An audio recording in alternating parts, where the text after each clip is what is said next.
Hi, my name is Chris Grabowski. I'm a solutions architect at MongoDB out of Philadelphia, and I want to take you on a quick tour of one of MongoDB Atlas's, which is our database as a service offering, key capabilities, which is being able to migrate an existing MongoDB instance, whether that's on-prem or in your private cloud, to MongoDB Atlas with zero downtime. So to do that, we're kind of going to go over a couple steps here. So first thing, which is kind of a prerequisite for this, is sign up for your MongoDB Atlas account, as well as your Google Cloud Console account. We're going to kind of assume you've already got that done. The first thing we're going to do after that is deploy a MongoDB Atlas cluster and configure it. So that way we'll have the target database that will eventually be up and running. After that, we will simulate kind of what the customer environment may already be, which is we're going to go into the Google Cloud, deploy a couple compute instances to install MongoDB as well as our application. Again, the assumption there is the customer will already have that up and running, but this is just a quick overview of how to deploy some compute instances in Google Cloud. We're going to use a sample application, which we call the POC driver, which is just a Java application that's going to continuously read and write from that database. We're going to use the Atlas tool called Live Migrate, which will actually reach from the Atlas cluster into your cluster and pull all the data and keep it in sync until you're ready to cut over, at which point we just basically change the connection string in that sample application and point us over to the Atlas cluster with zero downtime. So the first step we'll kind of do real quick is we will sign into our MongoDB Atlas account. So to sign in, we go to cloud.mongodb.com. We can create an account. Once you're all set up, you're basically going to see this page here, which is we have no cluster already configured. So the first thing we're going to do is go and build a cluster. In this case, we have a couple options. We're going to do a single region cluster. Keep things simple. We're going to deploy in Google Cloud. And in this case, I'm going to deploy in South Carolina, which is US East 1. It doesn't matter where you deploy it. We're just going to make sure that this is going to be the same as our cluster in the next step, just to make sure network latency is at a minimum. After that, we can choose our cluster tier. It's going to default to here an M30. That nomenclature means we're going to have roughly 8 gigs of RAM and 2 vCPU. If we want to do more than that, we absolutely can, but this should be sufficient for our needs. After that, we will choose MongoDB version 4.0. We don't need backup for this, so we can turn that off. And then lastly, we just need to give our cluster a name. I'm going to call this Migrate. The important thing to note is we can come back into this wizard at any time, change any of these settings, except for the cluster name. So we'll just make sure we set that up correctly up first. So at this point, our cluster is being deployed. So the next step we need to do to make sure it's fully configured is this is secure by default, meaning once it's deployed, there are no ways to actually access the information here. To do that, we're going to need two things. We're going to need accounts, which is done on the database access, as well as the network access. So the network access will define either an IP whitelist or VPC peering. For simplicity today, we're just going to use IP whitelisting. So to create that user, we're going to go to database access and then click add a new user. Now we could use any of the built-in rules, but for a little bit more control over this, I'm going to manually create specific roles. So for that, I'm going to create read write any database and cluster monitor. The username I'm going to use is going to be app user. And the password we're going to use is app user 123. So after that, I can just click add user, and that will create the account that our application will use shortly. Like I said, the next step is we will have to grant a IP whitelist. We actually don't know what the IP address is of our clusters yet. So the next step will basically be to go deploy our instances in Google Cloud. So to do this, we go to our Google Cloud homepage. So that's just console.cloud.google.com and sign in. Once I'm signed in, I find the easiest way to get around is just to search for what I need. So I can search for compute, because we're going to deploy some compute engine instances. So I can say add VM instance. I don't yet have a project, so I can create a project here, and we can call this Migrate. It will take a couple minutes for this to create the project, so we'll skip ahead. Okay, so now that our project is fully created, what we can do is we can go deploy these compute instances. So the first one I'm going to deploy is what our MongoDB source replica set would be. Again, in normal situations, your customer, yourself, would already have this deployed up and running without a problem for quite some time. At this point, basically what we're going to do is just deploy one to show you what goes into it. So we'll call this one MongoDB. The region, we're just going to select basically what we selected before. So I was in South Carolina. To do this, we can get away with a N1 standard. My default go-to here is Ubuntu. So I will change it to Ubuntu 1804. Okay. After that, we can just hit the create button, and that will go deploy the compute instance. So that's kind of our database server. We're also going to deploy one for our sample application. So I'm just going to recreate another instance. It's basically going to be the same exact thing, except this one I'm going to call an app, put it in the same location. Again, going to make this a Ubuntu system, 1804. Create. Okay, so MongoDB is already deployed. So what we're going to do now is actually install MongoDB onto that. So to do that, we can use the Cloud Shell to connect to the MongoDB instance, and we need to run a couple commands. Okay, so I've made the Cloud Shell window full screen, and the commands are relatively simple. The first thing we're going to do is add the MongoDB public key for apt. That way we can install our MongoDB packages. After that, we will add the actual Enterprise Advanced repo. We will update apt with that new repo information to update the cache, which will take one moment. And then the last step is to actually install the actual packages. Again, with apt, here we're going to install MongoDB Enterprise version 4.0. As you can see here, we've got all these commands outlined. They're on our website as well on the documentation page. Here we're just going to install the actual server, the shell, and the enterprise tooling. So everything's fully installed at this point. So the next thing we need to do is edit the configuration file. Now it does come with a standard configuration file in /etc mongodb.conf. But the main problem here is it's bound the MongoDB instance to only the local host, which means other servers like our application server won't be able to access it. So what we're going to do is modify a couple lines here. The first thing we're going to change is change that. Actually, make sure we do this as sudo. First thing we're going to change in here is this to make sure we can bind to any IP. After that, what we're going to do is make this part of a replica set as opposed to a standalone instance. So the way to do that is add the line replication, and we give it a name, repl set name, and we'll just call this RS migration for replica set migration. And last thing is we don't have authentication or authorization enabled by default. So what we're going to do is, since this is now available on the network, we want to make sure we add some security. So to do that, we'll say security, authorization, enabled. Okay, so at that point we have a working configuration and we can start Mongo. The way we start the MongoDB process is just service MongoDB start, and we've got no errors, so that's good. Then we're going to initiate the MongoDB replica set. So to do that, we can just run rs.initiate inside the Mongo shell. In this case, you'll notice I don't have any authentication, so we'll have to add a user as well.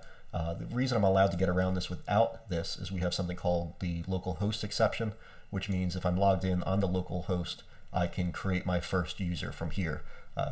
Until this is done, basically, I cannot be accessed from the network. So we're going to create a root user with this command. Again, this is all in our documentation. but this will allow me to do things in the future with full control. But we wouldn't want to actually give our application users the root access, right? So let's add another user real quick for the application which we're about to deploy. And that's run basically the same way, except in this case, we're just going to give them read-write any database access as opposed to root.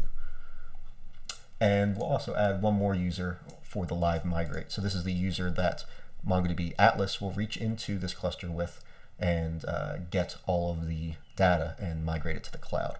And again, this will just be read-write any database. So at this point, our replica set's up and running. I can check its status with the rs-config. And there we go, everything's up and running. So at this point, MongoDB is up and running fully. So the next piece is to configure our sample application. So our sample application, what we can do is we can go back to our Google Cloud Platform console. And what we can do is this time SSH into the application server. Okay, so Cloud Shell is open. Let's zoom in on this. Okay, so to configure this, basically what we'll do is, again, we will use apt to make sure Java is installed. So let's update the cache and then install Java, since that's what our sample application is written in.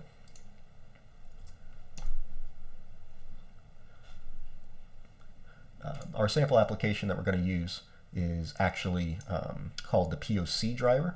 That's available on John Page's GitHub. So we've got a link to that in the documentation here as well.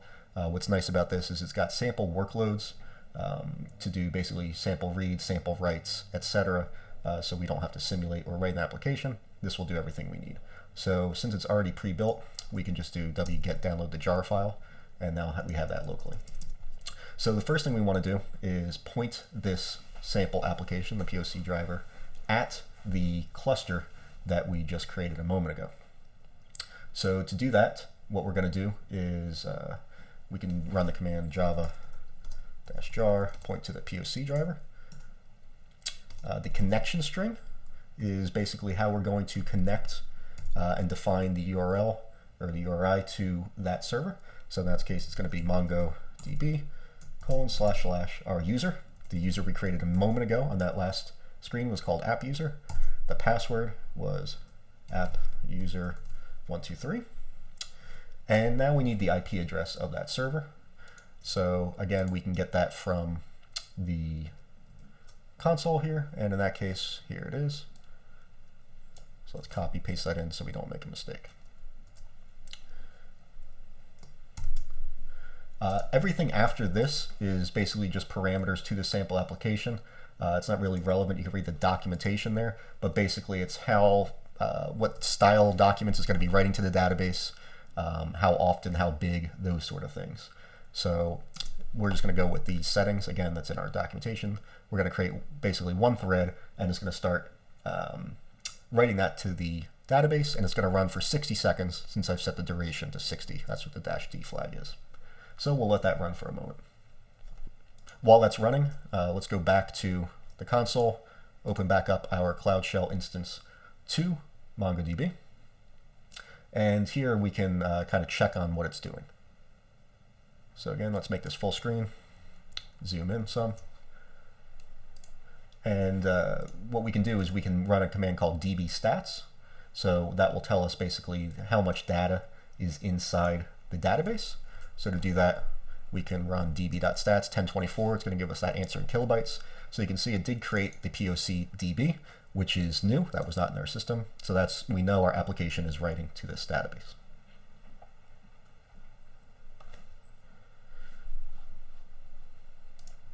Okay, so at this point, what we've got is an application writing to MongoDB, all self-managed.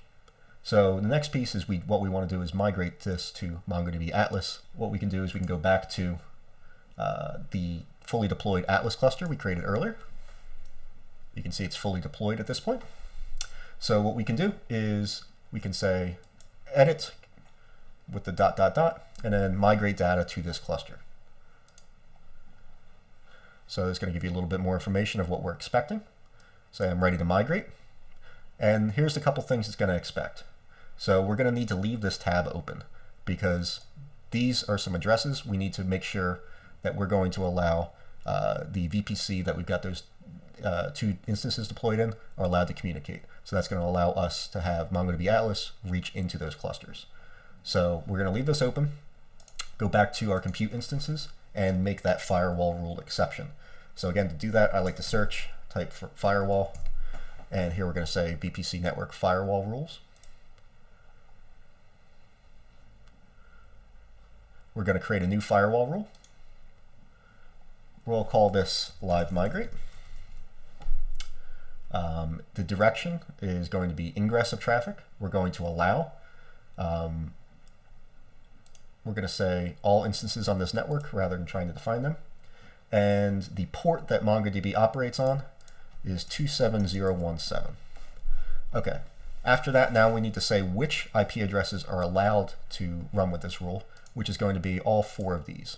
So I can just copy paste these one by one into the source.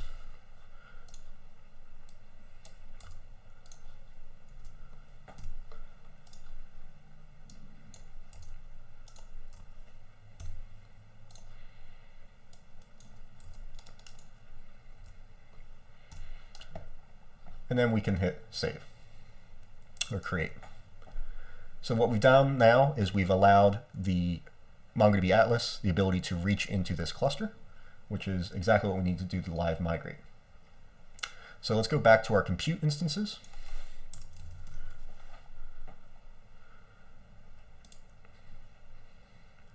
And now we have the public IP of our MongoDB server. So let's copy paste that into the host of the replica set. So again, this is the target data set there. So we operate on 27017. After that, the username and password we created earlier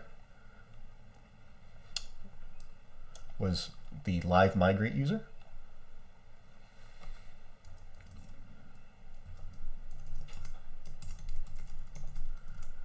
And the password was live migrate user 123.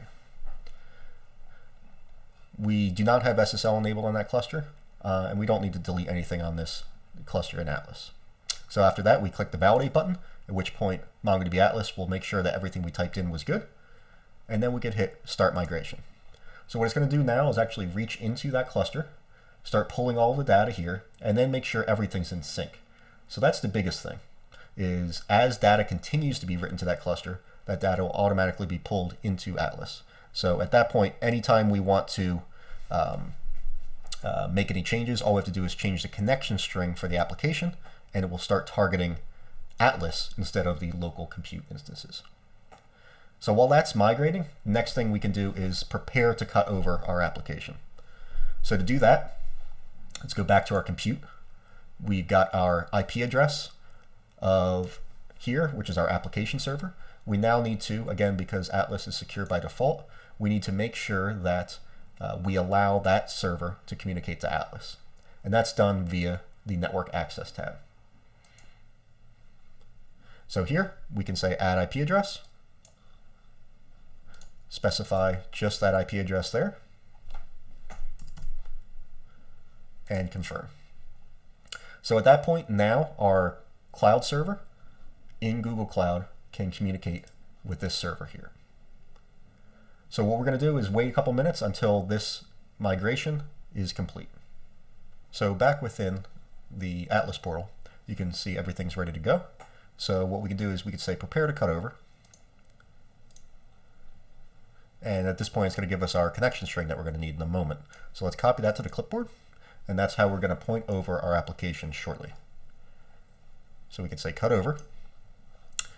And let's go to the metrics tab up top, where we can see not just the metrics for MongoDB as you would expect, but also host level statistics. So this is going to be useful as we point over the application. We can see not only what has been copied over, but as the application begins to write to this cluster, all of the changes, and we can see what's happening in real time. So let's go back to Cloud Shell. What we can do is we can run that POC driver again, this time java-jar POC driver. The connection string is what I just copied to the clipboard. It's not going to give us the password because that would be insecure. So we're going to enter the app user username and password, which is what we created earlier in the beginning of this. So app user 123. After that, we will do this as a single threaded application and duration of 60 seconds. Everything after that is basically the shape of the documents, which is going to make to insert, as well as the type of queries that it will make on those documents that are in the database. So it's outside of scope, but you can just copy paste this from the manual or read the documentation on the POC driver. So when I run this, it's going to start cutting over, and now our application is pointed at MongoDB Atlas, and everything is good to go. So if I go back to the document, the metrics view within here, we can either view this in here, or we can go to real time, and we can see basically everything that's happening in the database. So as you can see, all the actions in the POC DB, letting us know our application did successfully cut over and is writing to the target collection. So just that quick, you can see how easy it is to go from a self-managed MongoDB cluster in Google Cloud to a fully managed database as a service offering using MongoDB Atlas. So all we had to do, again, from a high level, right, was configure the Atlas cluster we're ultimately going to use. Normally, again, under those normal situations, you would have already had the MongoDB replica set and application deployed in Google Cloud. And then all we have to do basically is use live migrate by changing a few firewall rules, creating a few user accounts to allow access, pull that data into MongoDB Atlas, and when we're ready to cut over, just get the connection string, whitelist another IP address, and then our application immediately cuts over. So just that quickly, we're able to move everything to a database as a service offering on MongoDB Atlas. So to learn more, feel free to go to cloud.mongodb.com. There's also a link within the Google Cloud portal to be able to deploy MongoDB Atlas from within the Google Cloud Console. Thanks. My name is Chris Grabowski. I'm a solutions architect at MongoDB. I hope you learned something today, and all of the materials that we covered are available in the description so you can learn a little bit more on your own time. Thanks.